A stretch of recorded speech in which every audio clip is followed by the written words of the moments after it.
Class 10 students. आज हम लोग आपके बायोलॉजी के नेक्स्ट टॉपिक को पढ़ने वाले हैं। जैसा कि हमने पिछले लास्ट लेक्चर में स्टार्ट किया था control and coordination in plants. हमने पढ़ा था प्लांट्स में टू टाइप के मूवमेंट्स कौन कौन से होते हैं। फर्स्ट हमने पढ़ा था ट्रॉपिक मूवमेंट्स के बारे में, सेकंड हमने पढ़ा था नास्टिक मूवमेंट्स के बारे में। फिर हमने फर्दर किस किस के बेसिस पे, कौन कौन से स्टिमुलस के बेसिस पे हम उनको डिवाइड कर सकते हैं, हमने उनके बारे में पढ़ा था, ट्रॉपिक मूवमेंट्स में भी और नास्टिक मूवमेंट्स में भी। आज हम लोग बात करते हैं control and coordination in plants में फाइटो हॉर्मोन्स की या फिर प्लांट हॉर्मोन्स की। किनकी बात करते हैं हम? फाइटो हॉर्मोन्स की। फाइटो हॉर्मोन्स की। अब जैसा कि मैंने आपको लास्ट वीडियो लेक्चर में बताया था, फाइटो हॉर्मोन्स भी मेनली टू टाइप्स के होते हैं। एक तो ग्रोथ प्रोमोटिंग हॉर्मोन्स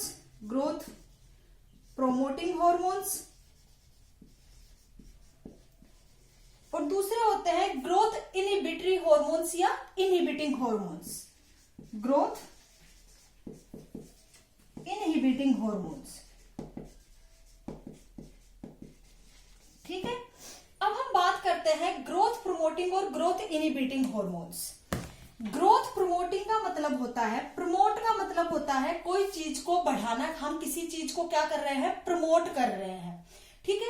तो ग्रोथ प्रोमोटिंग का मतलब है वो हॉर्मोन्स जो प्लांट की ग्रोथ को प्रमोट करके जाते हैं, प्लांट की ग्रोथ को बढ़ाने का काम करते हैं। वो किसके अंडर आते हैं? ग्रोथ प्रोमोटिंग हॉर्मोन्स के अंडर आते हैं। सेकंड कैटेगरी है ग्रोथ इनहिबिटिंग हॉर्मोन्स या इनहिबिटरी हॉर्मोन्स। इनहिबिटिंग का मतलब होता है किसी चीज को स्टॉप कर देना, किसी चीज को रोक देना। तो ये वो हॉर्मोन्स है जो प्लांट की ग्रोथ को इनहिबिट करके जाते हैं या फिर प्लांट की ग्रोथ को रोकते हैं मेनली, ठीक है। तो ग्रोथ प्रोमोटिंग हॉर्मोन्स में हमने मेनली 3 हॉर्मोन्स के नाम देखे थे। First is auxin, second is gibberellin, third is cytokinin. ऐसे ग्रोथ इनहिबिटिंग हार्मोन में भी हमने 2 हार्मोन्स के नाम देखे थे। First is ethylene and second is the abscisic acid, जिसको हम ABA से भी डिनोट करते हैं। तो आज हम बात करते हैं सबसे पहले ग्रोथ प्रोमोटिंग हार्मोन्स की, और वन बाय वन फिर हम सारे हार्मोन्स के बारे में, सारी कैटेगरीज के बारे में पढ़ेंगे, ठीक है। तो हम सबसे पहले बात करते हैं ग्रोथ प्रोमोटिंग। इससे शायद से विजिबल नहीं हो रहा आपको, मैं ब्लैक से ही लिख देती हूं। Growth promoting hormones. हम बात करते हैं ग्रोथ प्रोमोटिंग हॉर्मोन्स के बारे में। तो सबसे पहला हम हार्मोन की बात करते हैं, दैट इज ऑक्सिन। किसकी बात करते हैं हम? ऑक्सिन। अब हम ऑक्सिन हार्मोन के बारे में देखें तो इसमें क्या क्या फीचर्स है, इसके क्या क्या कैरेक्टरिस्टिक्स है, ये प्लांट को कैसे इफेक्ट करता है, प्लांट के किस किस फंक्शन में अपना रोल प्ले करता है, अब हम उनके बारे में पढ़ेंगे। तो हम बात करें सबसे पहले ऑक्सिन प्लांट हार्मोन की, तो ये सबसे पहला, जितने भी प्लांट हार्मोन अब तक डिस्कवर हो चुके उसमें सबसे पहला प्लांट हार्मोन कौन सा था? ऑक्सिन, जो कि डिस्कवर हुआ था। तो ऑक्सिन सबसे फर्स्ट डिस्कवर्ड हार्मोन है। क्या है? डिस्कवर्ड प्लांट हार्मोन है, डिस्कवर्ड प्लांट फाइटो हार्मोन है। तो ऑक्सिन कौन सा हार्मोन है? फर्स्टली डिस्कवर्ड हार्मोन है। कौन सा हार्मोन है? सबसे पहले जो डिस्कवर हुआ था, फर्स्टली डिस्कवर्ड प्लांट हार्मोन, ठीक है। अब हम बात करते हैं इसके बाद इसके सेकंड पॉइंट की। तो अगर हम ऑक्सिन का सेकंड पॉइंट देखें तो अब हर जो प्लांट हार्मोन है वो किसी ना किसी स्पेसिफिक साइंटिस्ट ने उसको डिस्कवर किया होगा। तो ऑक्सिन जो प्लांट हार्मोन है वो किस साइंटिस्ट ने डिस्कवर किया था? Discovered by went. किसने साइंटिस्ट, कौन से साइंटिस्ट थे जिन्होंने डिस्कवर किया था? ये डिस्कवर्ड बाय वेंट। वेंट नाम के एक साइंटिस्ट थे जिन्होंने सबसे पहले ऑक्सिन हार्मोन को डिस्कवर किया था। और ऑक्सिन क्या था? सबसे फर्स्ट हार्मोन था सभी प्लांट हार्मोन्स में, सबसे फर्स्टली डिस्कवर्ड हार्मोन था। अब हम बात करते हैं फर्दर ऑक्सिन की। अब मैंने आपको बात बताई थी कि जो ऑक्सिन हार्मोन है वो मतलब जितने भी प्लांट हार्मोन्स हैं वो नेचुरली भी होते हैं और वो सिंथेटिक भी होते हैं। नेचुरली मतलब वो खुद से प्लांट उनको क्या कर रहा है, प्रोड्यूस कर रहा है, प्लांट उसको फॉर्म कर रहा है, उनका फॉर्मेशन कर रहा है। सिंथेटिकली कौन से हार्मोन्स होते हैं? सिंथेटिकली वो हार्मोन्स होते हैं, मतलब सिंथेटिक और नेचुरल। नेचुरल वो जो प्लांट खुद से बना रहा है, खुद से फॉर्म कर रहा है, प्लांट में वो खुद से बन रहा है। सिंथेटिक वो हार्मोन्स होते हैं जो किसी भी लैब्स वगैरह में, किसी भी लेबोरेटरी वगैरह में केमिकल्स के थ्रू, केमिकल्स को मिक्स करके, केमिकल्स को यूज में लेके उनको बनाया जाता है। तो ऑक्सिन का एक सिंथेटिक फॉर्म है, ऑक्सिन की एक सिंथेटिक फॉर्म है जिसको हम बोलते हैं IAA, जिसकी फुल फॉर्म है इंडोल 3 एसिडिक एसिड। क्या फुल फॉर्म है जिसकी? Indole 3 acetic acid, acetic acid, IA की फुल फॉर्म। ये क्या है? सिंथेटिकली प्रोड्यूस्ड है, सिंथेटिकली फॉर्म। इसको लैब में बनाया गया प्लांट हार्मोन को, जो किसकी तरह वर्क करता है? एज ए ऑक्सिन की तरह। तो ऑक्सिन का जो सिंथेटिकली जो फॉर्म है हार्मोन की, उसको क्या नाम दिया? IAA, that is indole 3 acetic acid. आया इतना आपको समझ में? अब जो हर हार्मोन है या फिर हर कोई भी जनरेशन है, अब हम मान लो हम अपने पेरेंट्स से जनरेट हुए हैं, पेरेंट्स से हम फॉर्म हुए हैं, ऐसे ही इंडोल 3 एसिटिक एसिड मतलब ऑक्सिन जो है उसका भी कोई प्रीकर्सर होगा। प्रीकर्सर होता है जिससे वो ओरिजिनेट हुआ हो, जिससे वो अराइज हुआ हो, जिससे मिलकर वो बना हो। तो इसका मेन प्रीकर्सर कौन है? ऑक्सिन का प्रीकर्सर, ऑक्सिन का प्रीकर्सर कौन है?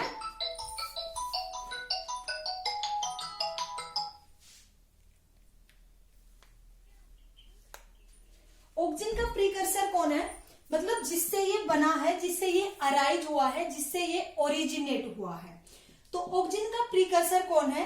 एक अमाइनो एसिड है, that is tryptophan amino acid. कौन सा अमाइनो एसिड है? That is tryptophan amino acid, tryptophan amino acid. Tryptophan amino acid क्या है? ऑक्सिन हार्मोन का प्रीकर्सर है। क्या है? ऑक्सिन हार्मोन का प्रीकर्सर है, जिससे ये मेनली ओरिजिनेट हुआ है। क्या हुआ है? जिससे मेनली ये ओरिजिनेट हुआ है। तो आया आपको इतना ऑक्सिन का समझ में? हमने ये इसके डिस्कवरी के बारे में पढ़ा, उसका जो सिंथेटिक नेम है उसके बारे में पढ़ा और उसके प्रीकर्सर के बारे में पढ़ा।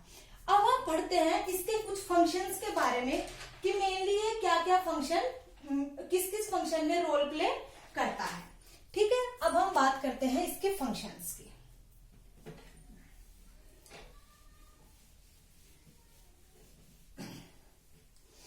तो अगर हम इसके फंक्शंस की बात करें, ऑक्सिन के फंक्शंस की अगर हम बात करें, तो सबसे पहले अगर हम बात करें कि ये किस में हेल्प करता है, तो आपने पढ़ा ये ग्रोथ प्रमोटिंग हार्मोन है। तो सीधी सी बात है, ये प्लांट की ग्रोथ को क्या करके जाएगा? प्रमोट करके जाएगा, उसकी ग्रोथ को बढ़ाकर जाएगा।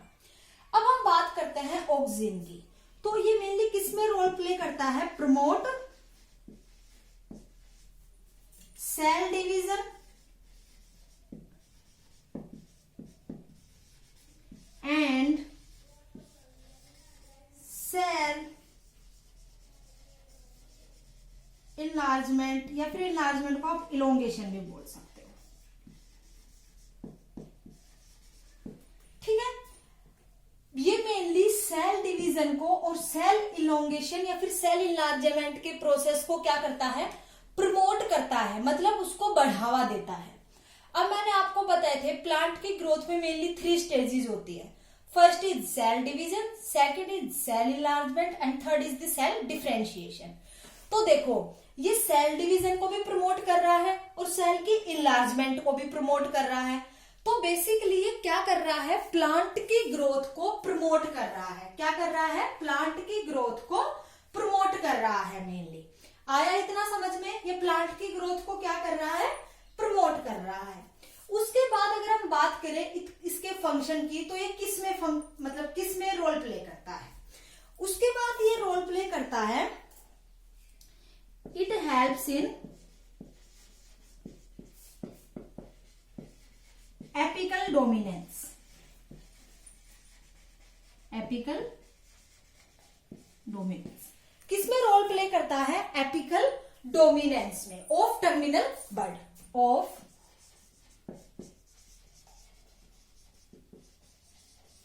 टर्मिनल बड।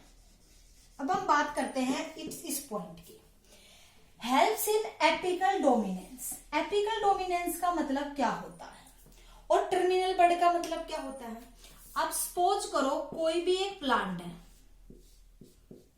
ठीक है, ये मैं आपको रफली बना के दिखा रही हूं। कोई भी एक प्लांट है, सपोज करो ये इसके मार्जिन्स हो गए, ये आगे फिर फर्दर ब्रांचेज हो गई, ठीक है, मान लो ये हो गई, एक ऐसे बीच में से निकल रहा है, ठीक है, ये हो गया, ये हो गया मान लो कोई प्लांट, ठीक है। तो एपिकल पोर्शन कौन सा होता है? ऊपर वाला पोर्शन एपिकल, और एकदम जो यहाँ पे होता है रूट के पास ग्राउंड पे, उसको हम बोलते हैं बेसल पोर्शन। ये होता है एपिकल पार्ट, और इस एक जस्ट ग्राउंड के जो पास होता है उसको हम बोलते हैं बेसल पार्ट। ये आपका पॉइंट हो गया होगा, इसको मैं रब कर रही हूं, ठीक है। तो एपिकल डोमिनेंस का मतलब क्या होता है? डोमिनेंस का मतलब होता है, अब दो टर्म्स आती है, first is dominance, second is recessive, ठीक है। डोमिनेंस का मतलब है अगर कोई भी करेक्टर किसी भी पर्सन में डोमिनेंस है तो वो अपने आप को क्या कर जाएगा? एक्सप्रेस कर जाएगा। क्या कर जाएगा? एक्सप्रेस कर जाएगा। और यदि कोई भी करेक्टर किसी भी पर्सन में रिसेसिव है तो वो क्या हो जाएगा? सप्रेस हो जाएगा। सप्रेस का मतलब है वो अपने करेक्टर, वो अपने फीचर्स शो नहीं कर पाएगा in the presence of dominance character. अब सपोज करो किसी भी पर्सन का जो कलर है वो एक क्या है? डोमिनेंस कैरेक्टर है। अब उसके साथ उसका कोई रिसेसिव कैरेक्टर भी होगा, लेकिन अपने कलर ने, उस डोमिनेंस कैरेक्टर ने क्या कर दिया? उस रिसेसिव कैरेक्टर को सप्रेस करके अपने आप को एक्सप्रेस कर दिया। तो एपिकल डोमिनेंस का मतलब भी यही है कि जो एपिकल पोर्शन है वो क्या हो गया? डोमिनेंट हो गया, वो एक्सप्रेस हो गया, और उसने साइड के टर्मिनल बर्ड्स, जो साइड में जो बर्ड्स है, साइड में जो ब्रांचेज है, उनके ग्रोथ को क्या कर दिया? सप्रेस कर दिया। तो एपिकल डोमिनेंस का मतलब है कोई भी प्लांट है उसका एपिकल पोर्शन तो क्या करता जा रहा है? प्रॉपरली ग्रोथ करता जा रहा है, और उसका जो लेटरल जो पोर्शन है, उसका ये जो पोर्शन है वो क्या करता जा रहा है?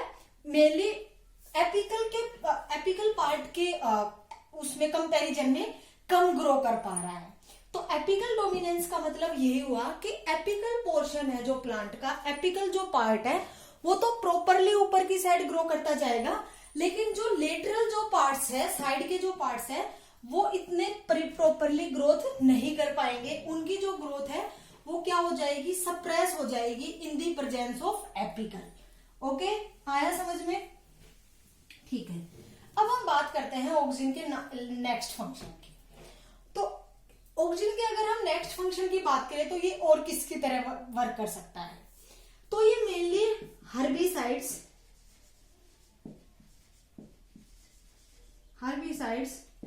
और वीडिसाइड्स की तरह भी क्या होता है?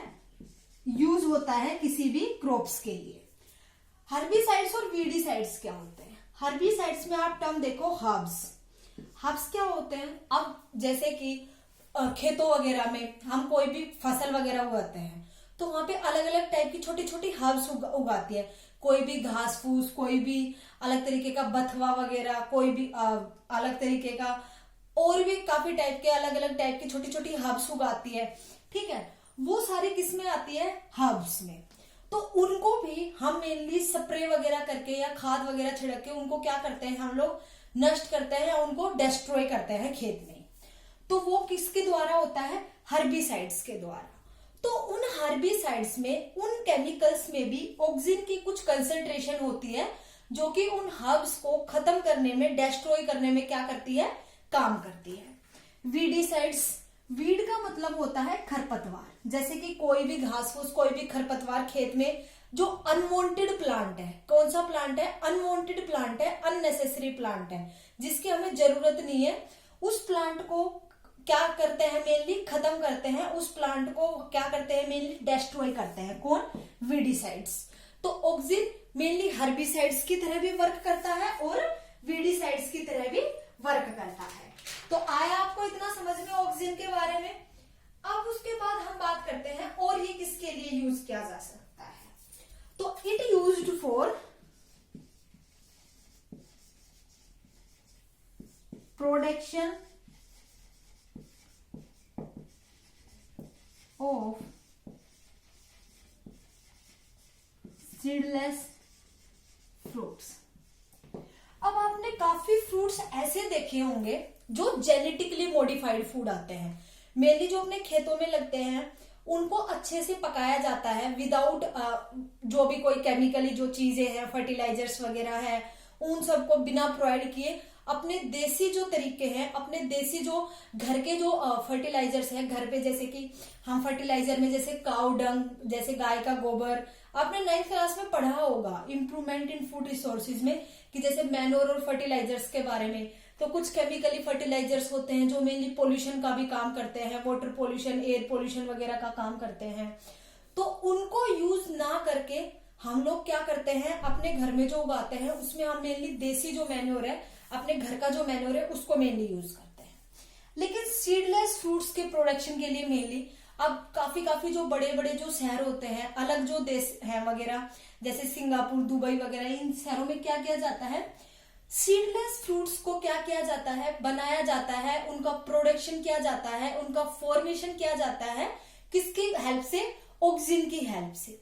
सीडलेस फ्रूट्स का मतलब है जिनमें सीड्स ना पाए जाए। जैसे काफी ग्रेप्स होते हैं जो जेनेटिकली मॉडिफाइड ग्रेप्स होते हैं, या जेनेटिकली मॉडिफाइड एप्पल्स होते हैं, उनमें देखना कभी भी वो विदाउट सीड्स पाए जाते हैं। क्यों? Because of the auxin hormone, क्योंकि ऑक्सिन हार्मोन है, ये उन फ्रूट्स को मेनली प्रोड्यूस करता है, उन फ्रूट्स का मेनली प्रोडक्शन कराता है, उन फ्रूट्स को या फिर जो भी आप खा रहे हो उन फ्रूट्स का फॉर्मेशन कराता है मेनली, जो कि क्या होते हैं? सीडलेस होते हैं, जिनमें सीड्स अब्सेंट होते हैं। तो ये हमने पढ़ा ऑक्सिन हार्मोन के बारे में, ऑक्सिन हार्मोन की डिस्कवरी के बारे में पढ़ा, उसके प्रीकर्सर के बारे में पढ़ा कि वो किससे ओरिजिनेट हुआ, और आगे फर्दर उसके फंक्शंस के बारे में पढ़ा। अब हम बात करते हैं सेकंड हार्मोन की, दैट इज जिबरेलिन। किस हार्मोन की बात कर रहे हैं हम? जिबरेलिन हार्मोन की। सेकंड हार्मोन की, second hormone that is gibberellin hormone. कौन सा हार्मोन है? Gibberellin hormone. Gibberellin hormone. अब हम बात करें जिबरेलिन हार्मोन के बारे में, तो थोड़ा सा इसकी डिस्कवरी के बारे में देखते हैं। तो जिबरेलिन हार्मोन है वो भी क्या है? एक ग्रोथ प्रमोटिंग हार्मोन है। क्या है? ग्रोथ प्रमोटिंग हार्मोन है। जैसा कि मैंने आपको बताया कि प्रमोट और इनहिबिटरी हार्मोन्स क्या होते हैं। तो इसको सबसे पहले डिस्कवर किसने किया था? इसको सबसे पहले डिस्कवर किया था ई क्यूरोसावा ने। तो सबसे पहले किसने डिस्कवर किया था? ये डिस्कवर्ड बाय ई क्यूरोसावा, एक साइंटिस्ट थे, उन्होंने इसको डिस्कवर किया था इन 1926। सबसे पहले एक साइंटिस्ट थे ई क्यूरोसावा, उन्होंने इसको क्या किया था? डिस्कवर किया था इन 1926 में। अब हम बात करते हैं इस हार्मोन को सबसे पहले किसमें डिस्कवर किया गया था? कौन सी ऐसी डिजीज या कौन सा ऐसा प्लांट था जिसमें इसको सबसे पहले डिस्कवर किया गया था? तो हम बात कर रहे हैं जिबरेलिन हार्मोन की, कि इसको सबसे पहले किसने डिस्कवर किया, कौन सी ऐसी डिजीज या कौन सा ऐसा प्लांट था जिसमें इसको सबसे पहले डिस्कवर किया गया था। उसके बाद हम पढ़ेंगे इसकी कुछ मेजर साइट्स, प्लांट में मेनली ये किस किस जगह पे इसकी कंसंट्रेशन सबसे ज्यादा मिलती है, मतलब प्लांट का कौन कौन से ऐसे पार्ट्स है जो जिबरेलिन का ज्यादा प्रोडक्शन करते हैं, ज्यादा फॉर्मेशन करते हैं। अब हम बात करते हैं सबसे पहले ये किसके द्वारा डिस्कवर किया गया था? ई क्यूरोसावा, एक साइंटिस्ट थे, दैट नेम वाज ई क्यूरोसावा, जिन्होंने इसको क्या किया था? डिस्कवर किया था इन 1926। अब हम बात करते हैं कि इन्होंने जो साइंटिस्ट थे ई कुरोसावा, इन्होंने सबसे पहले इस हार्मोन को किस में सर्च किया था या किस में इसको डिस्कवर किया था? तो he discovered this hormone in foolish disease. कौन सी डिजीज थी? एक डिजीज है जो कि मेनली राइस, जो कि मेनली चावल में मिलती है, that name is foolish disease. कौन सी डिजीज? फुलिश डिजीज में मेनली इसने डिस्कवर किया था इस हार्मोन को। और ये फुलिश डिजीज है राइस में, वो मेनली किसके द्वारा होती है? Caused by A fungus. एक फंगस होती है, एक फंजाई होती है जिसके द्वारा मेनली होती है, and that fungus name was Gibberella fujikuroi. Gibberella fujikuroi एक फंगस है, that name is Gibberella fujikuroi, जिसके द्वारा राइस में फुलिश डिजीज अकर होती है, फुलिश डिजीज होती है। और इस हार्मोन को मेनली इस फुलिश डिजीज से ही क्या किया गया था? डिस्कवर किया गया था ई कुरोसावा ने। ठीक है, अब हम बात करते हैं कुछ मेजर साइट्स की, मतलब प्लांट के कौन कौन से पार्ट्स ज्यादा प्रोडक्शन करते हैं, ज्यादा फॉर्मेशन करते हैं जिबरेलिन हार्मोन की। तो कौन कौन से ऐसे पार्ट्स हैं? रूट्स। एक तो जो प्लांट की रूट्स होती है वहां पे सबसे ज्यादा प्रोडक्शन होता है किसका? जिबरेलिन का।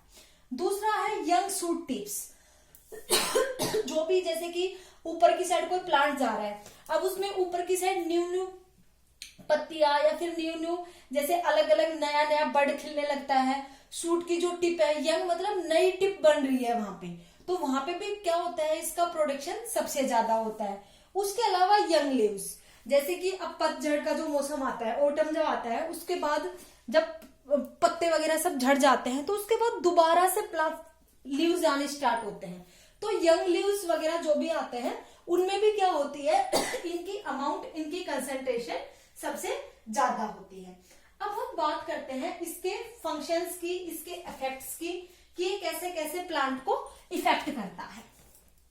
ठीक है, तो हम बात करेंगे जिबरेलिन के फंक्शंस की या जिबरेलिन के इफेक्ट्स की, कि ये कैसे कैसे प्लांट की ग्रोथ को, प्लांट को इफेक्ट करता है।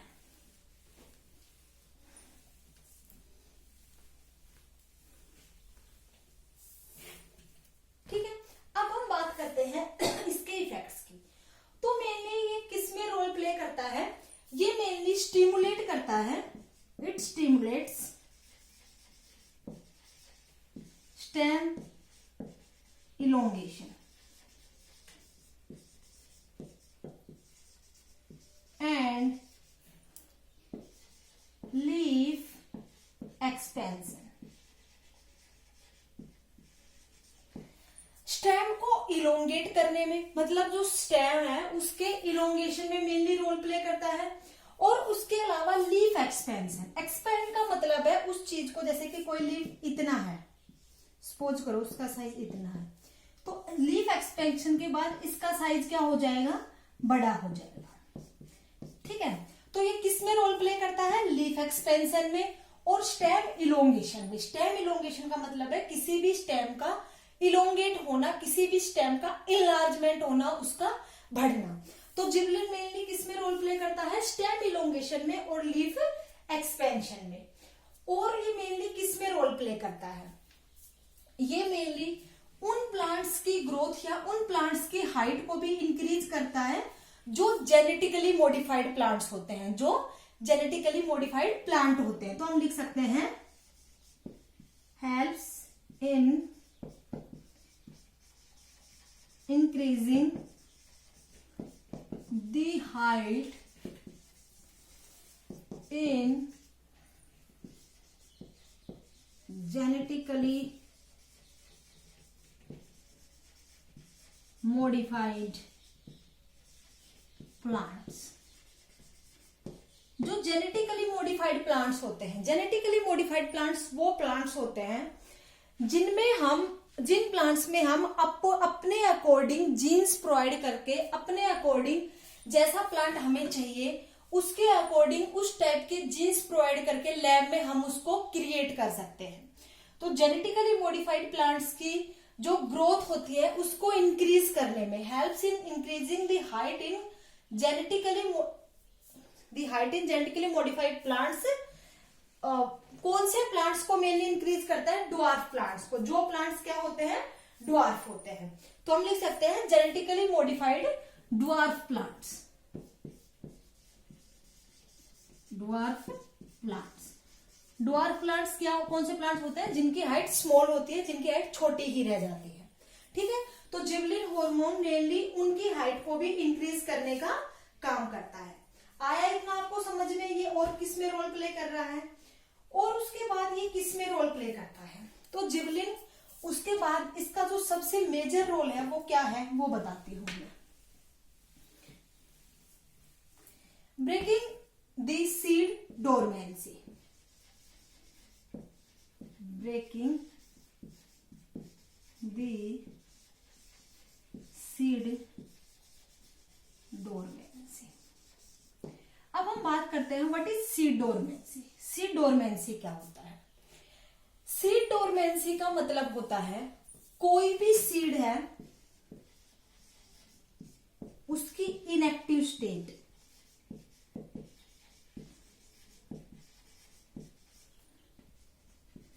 नो मेटाबॉलिज्म,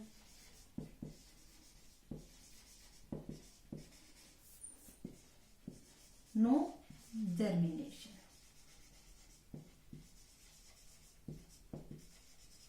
ये क्या होता है? Dormancy state, seed dormancy state. ठीक है, सीड डोरमेंसी का मतलब क्या होता है?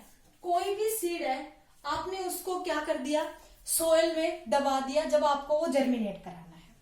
अब क्या है, जब तक आप उसको प्रॉपर न्यूट्रिएंट्स प्रोवाइड नहीं करोगे, आप उसको प्रॉपर जो उसको रिक्वायरमेंट है वाटर की, अदर न्यूट्रिएंट्स की, फॉस्फोरस, पोटेशियम, नाइट्रोजन, अदर जो उसको न्यूट्रिएंट्स चाहिए, वो अगर आप उसको प्रॉपरली प्रोवाइड नहीं करोगे तो वो सीड क्या रहेगा, इनएक्टिव स्टेट में पड़ा रहेगा, जब तक उसको ग्रो करने के लिए, जर्मिनेट करने के लिए क्या ना मिले, प्रॉपर उसको जो रिक्वायरमेंट्स है वो फुलफिल ना हो, वो उसको ना मिले, तो वो क्या रहेगा, इनएक्टिव स्टेट में पड़ा रहेगा। अब जैसे कि ह्यूमंस है, अगर उसको प्रॉपर खाना ना मिले तो वो इनएक्टिव स्टेट में पड़ा रहता है। इनएक्टिव स्टेट मतलब उससे प्रॉपरली इतना वर्क नहीं रहता, क्योंकि जब उसमें एनर्जी नहीं है तो वो वर्क कहां से करेगा, तो वो एक इनएक्टिव स्टेट में रहता है। लेकिन जैसे ही आपको प्रॉपर फूड मिलता है, खाना मिलता है, आप तुरंत एक्टिव हो जाते हो। ऐसे क्या है, सीड्स का है, तो वो क्या है, जब तक उनको प्रॉपर फुलफिल, जो उनकी रिक्वायरमेंट फुलफिल करने वाली जो कंडीशंस उसको नहीं प्रोवाइड की गई, उनको नहीं दी गई, तब तक वो सीड किस में रहेगा, इनएक्टिव स्टेट में रहेगा। अब इनएक्टिव जब स्टेट में है तो उसमें कोई मेटाबॉलिज्म भी नहीं होगा। मेटाबॉलिज्म का मतलब है कोई भी उसमें जो रेस्पिरेशन है या फिर अदर जो उसमें फोटोसिंथेसिस जो भी हो रहा है वो उसमें अकर नहीं होगा। नो जर्मिनेशन, अब वो इनएक्टिव स्टेट में है तो वो जर्मिनेट भी नहीं कर पाएगा। उसमें जर्मिनेट का मतलब है कोई भी सीड है, मान लो ये क्या है, उसकी इनएक्टिव स्टेट, और जर्मिनेशन के बाद क्या होता है, इसमें से कुछ प्लांट की पत्तियां क्या ग्रो करनी स्टार्ट हो जाए, ये क्या होता है, उसका जर्मिनेशन होना। तो सीड डोरमेंसी का मतलब है कि अब जो सीड है इन 3 कंडीशंस के दौरान वो क्या है, डोरमेंट स्टेट में है। कौन सी स्टेट में है वो, डोरमेंट स्टेट में है। डोरमेंट स्टेट है जब सीड क्या हो, इनएक्टिव हो, उसमें कोई मेटाबॉलिज्म ना हो और उसमें कोई जर्मिनेशन ना हो। तो जिबरेलिन क्या करा रहा है, ब्रेकिंग दी सीड डोरमेंसी। ये जो सीड डोरमेंसी की जो कंडीशंस थी इनको ब्रेक कर रहा है। ब्रेक मतलब इनको तोड़ रहा है और सीड को क्या करा रहा है, जर्मिनेट करा रहा है। तो हम लिख सकते हैं it helps in seed germination. ठीक है, अब जब ये डोरमेंसी की स्टेट ब्रेक होगी तो क्या हो जाएगा, इस जस्ट अपोजिट, इनएक्टिव जो स्टेट है वो एक्टिव स्टेट में चली जाएगी। कोई मेटाबॉलिज्म नहीं हो रहा तो मेटाबॉलिज्म होगा, और कोई जर्मिनेशन नहीं है तो फिर जर्मिनेशन होगा। तो ब्रेकिंग का मतलब है जो सीड डोरमेंसी जो स्टेट थी उसको ब्रेक करना, उसको तोड़ना और उस सीड को जर्मिनेट कराना। ठीक है, आया बच्चों समझ में सीड डोरमेंसी का मतलब। तो जिबरेलिन का सबसे मेजर रोल, सबसे मेजर फंक्शन किसमें होता है, ब्रेकिंग दी सीड डोरमेंसी या फिर हेल्प्स इन सीड जर्मिनेशन। आ गया समझ में? ठीक है, ये हमने पढ़ा सेकंड हार्मोन के बारे में। अब हम बात करेंगे थर्ड हार्मोन के बारे में, थर्ड ग्रोथ प्रमोटिंग हार्मोन के बारे में, जिसका नाम है साइटोकाइनिन। जिसका क्या नाम है, साइटोकाइनिन। साइटोकाइनिन। अब हम बात करते करते हैं साइटोकाइनिन हॉर्मोन्स की। तो साइटोकाइनिन हार्मोन है, उसका मेनली किसमें रोल प्ले है, वो मेनली किसमें हेल्प करता है, हम उसको देखते हैं। ये सबसे पहले किसने डिस्कवर किया था, तो discovered by Miller and Skoog. दो साइंटिस्ट थे, first name was Miller, second name was Skoog, जिन्होंने सबसे पहले साइटोकाइनिन हार्मोन को क्या किया था, डिस्कवर किया था। अब हम बात करें तो जो साइटोकाइनिन हार्मोन है वो नॉन मोटाइल होता है। कैसा होता है, वो नॉन मोटाइल होता है। नॉन मोटाइल का मतलब होता है जो एक जगह से दूसरी जगह पे मूव ना कर सके, एक जगह से दूसरी जगह पे ट्रांसफर ना कर सके। अब ऑक्सिन हार्मोन है, जिबलिन हार्मोन है, वो कहीं पे भी प्रोडक्शन हो उनका, वो कहीं पे भी उनका फॉर्मेशन हो, वो जाइलम या फ्लोएम के थ्रू क्या कर जाते हैं, एक जगह से दूसरी जगह पे मूव कर जाते हैं। लेकिन साइटोकाइनिन कैसा हार्मोन है, नॉन मोटाइल हार्मोन है।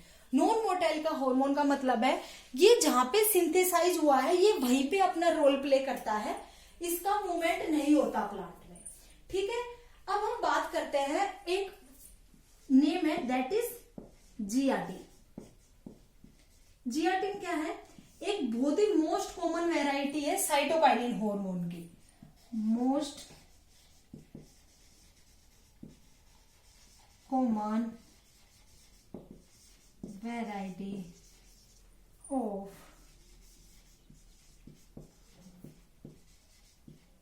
Cytokinin hormone. साइटोकाइनिन हार्मोन की मोस्ट कॉमन वेराइटी है, दैट नेम इज जियाटिन। ठीक है, आया इतना आपको समझ में। अब हम बात करते हैं कि मेनली कौन कौन से ऐसे पार्ट है प्लांट के जहां पे ये मेनली प्रोड्यूस होता है। तो ये मेनली कहाँ कहाँ पे प्रोड्यूस होता है, इसकी मेनली साइट्स कहाँ कहाँ पे है। एक तो इसकी साइट है रूट्स, रूट्स में ये प्रॉपरली होता है। ठीक है, उसके अलावा ये किस में होता है, एम्ब्रियो में। ठीक है, रूट्स में होता है, एम्ब्रियो में होता है, और उसके अलावा डेवलपिंग फ्रूट्स में। जो फ्रूट्स डेवलप हो रहे होते हैं, जिन फ्रूट्स का फॉर्मेशन हो रहा होता है, उन फ्रूट्स में भी क्या होते हैं, ये साइटोकाइनिन हार्मोन मेनली प्रोड्यूस होते हैं, फॉर्मेशन उनका प्रॉपरली होता है। आया आपको समझ में। अब ये नॉन मोटाइल है तो ये यहां से तो मूवमेंट कर नहीं सकेंगे, तो ये अपना रोल प्ले कहाँ करेंगे, जहां पे ये प्रेजेंट है वहीं पे करेंगे। ठीक है, अब हम बात करते हैं साइटोकाइनिन के फंक्शंस की, कि साइटोकाइनिन के फंक्शंस क्या क्या है, वो मेनली किसमें रोल प्ले करता है। अब हम बात करें साइटोकाइनिन के फंक्शंस की, तो ये मेनली क्या करता है, it promotes cell division. Cell division को प्रमोट करने में या सेल डिवीजन को स्टिमुलेट करने में सबसे ज्यादा मेजर जो रोल होता है प्लांट हार्मोन्स में, वो किसका होता है, साइटोकाइनिन हार्मोन का। किसका होता है, साइटोकाइनिन हार्मोन का। अब हमने बात की थी ऑक्सिन की, तो ऑक्सिन हार्मोन क्या कर रहा था, एपिकल डोमिनेंस को तो स्टिमुलेट कर रहा था, और लेटरल बर्ड्स या फिर लेटरल जो ब्रांचेज है उसकी ग्रोथ को इनहिबिट कर रहा था। लेकिन साइटोकाइनिन में जस्ट अपोजिट है, ये क्या करेगा, ये एपिकल डोमिनेंस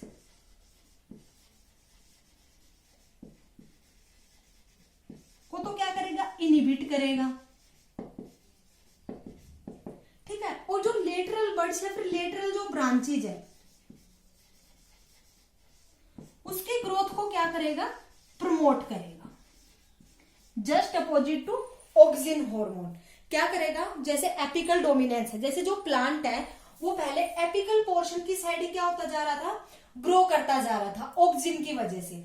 लेकिन साइटोकाइनिन में इससे जस्ट अपोजिट होगा, ये एपिकल पोर्शन में ग्रो ना करके जो लेटरल जो पोर्शन है वहां पे क्या करने लग जाएगा, इसकी ग्रोथ इंक्रीज हो जाएगी, और एपिकल जो पोर्शन है वो इनहिबिट हो जाएगा, या फिर उसकी जो ग्रोथ है वो उतनी अच्छे से या उतनी मैक्सिमम तरीके से नहीं हो पाएगी जिस तरीके से हो रही थी।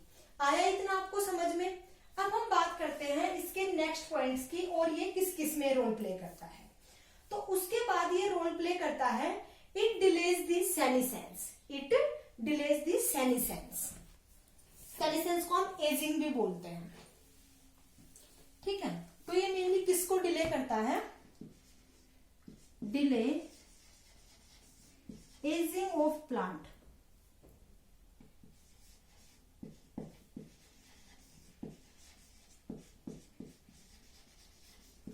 एजिंग ऑफ प्लांट भी लिख सकते हो या फिर आप एजिंग को आप लिख सकते हो सेनेसेंस।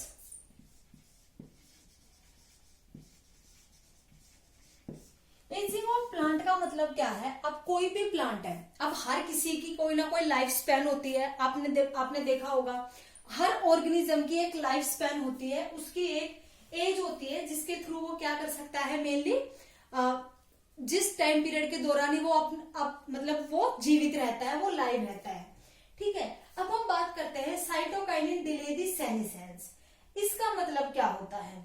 डिले दी सेनेसेंस का मतलब है जो उसकी एज है प्लांट्स की, ठीक है, उन सबको क्या कर देता है ये डिले। डिले का मतलब है डिले कर देना। जैसे हम कहते हैं ना कि फीस डिले हो गई तो थोड़ा लेट कर देना, तो उसको क्या कर देता है, एजिंग ऑफ प्लांट को थोड़ा लेट से, थोड़ा देरी से कर देता है, थोड़ा उसकी जो लाइफ स्पैन है उसको थोड़ा सा इंक्रीज कर देता है। कौन? Cytokinin hormone. तो ये किसका रोल था? मेनली साइटोकाइनिन हार्मोन का। हमने बात की 2 hormone cytokinin mainly growth promoting hormones की हमने इसमें बात की। First is auxin, second is gibberellin and third is cytokinin. अब ग्रोथ इनहिबिटिंग हार्मोन्स के बारे में हम बात करेंगे नेक्स्ट वीडियो लेक्चर में। आज के लिए प्यारे बच्चों इतना ही। Thank you.